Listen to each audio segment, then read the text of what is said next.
On GB News, a fiery showdown erupted as Nigel Farage faced heavyweight opponents head-on.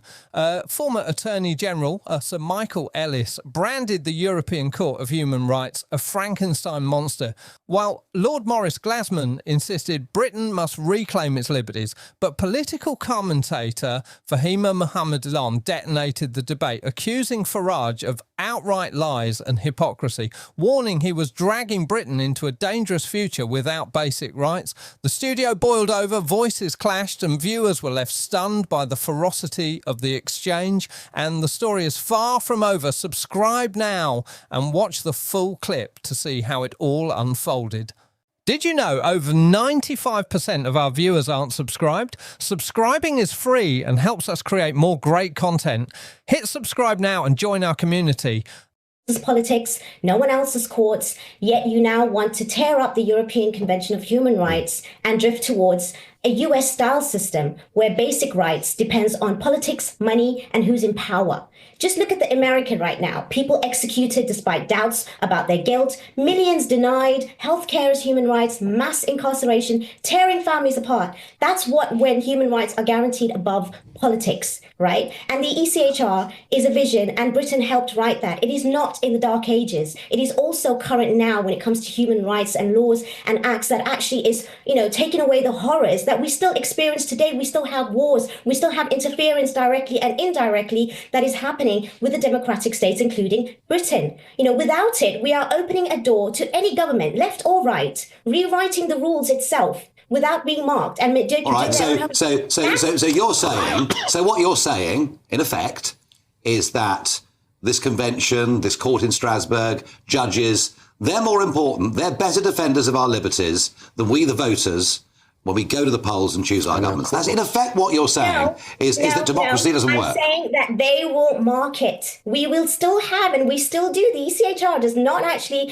take away what we already have. They are just making sure that it's done properly. Otherwise, it's like as if, you're saying now that we're going to end up with a situation like a Netanyahu government, in Israel, hollowing out judicial oversight until democracy itself, is at risk. This isn't about foreign judges. It's about protecting British people from any government that goes too far. And that's what the ECHR is about. Not Brussels, but it's the British legacy. I get it. You understand. You see it as a protection against bad government, and you've made the case very clearly. Thank you.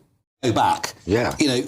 We've just discussed briefly the 40s and the 50s and when this first came into being. But even, when I'm taking with fresh eyes at what 98 was intended to be, I mean, did you support it at the time? No. At the time, I didn't. I love English liberty. I love our tradition of the common law. I think if you look at it with a cold eye, you will see that our country, as Milton said, is the mansion house of liberty. And the continental system was different. The continent was ravaged by fascism and by Nazism. That's right. And if you look at what Churchill said, what Attlee said, what Bevin said, they had some understanding that there needed to be some constraints because democracy and liberty were so weak on the continent.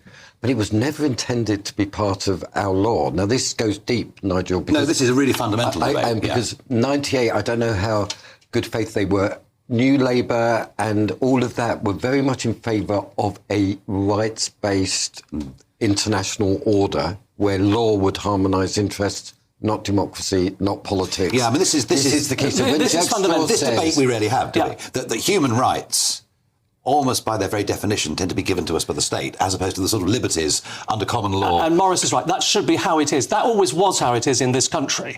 And that's how, even if you go back to the 18th century, that is how it was.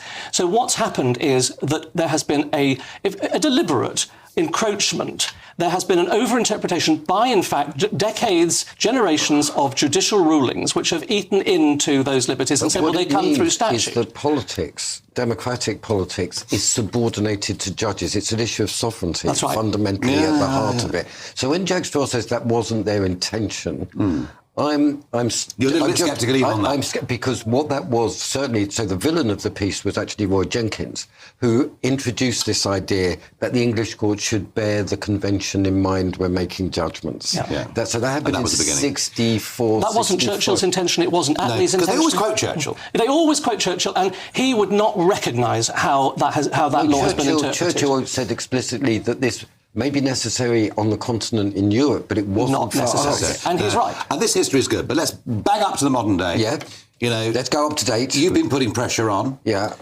I think I've been putting a bit of pressure on this week as well. Have, yeah. The voices are coming. Is Starmer going to shift on this? Or is that an impossibility with the left of your party? No, I don't think it's an impossibility at all. So what you've got to look at, if you had an ounce of compassion in your heart, Nigel, you'd see these are people who have spent 20 to 30 years, as your party was, convinced about globalisation, convinced about a rules-based international order, convinced that this was good, convinced that this was right. All of this is falling around their ears. So it's a really, for everybody involved, it's a monumental shift to say, OK, our historical analysis was wrong, that the future is not like this, that our national interest is served by trusting our common law, by trusting our liberties. One of the ironies of all of this, which you're well aware of, is that human rights have become authoritarian. They're a way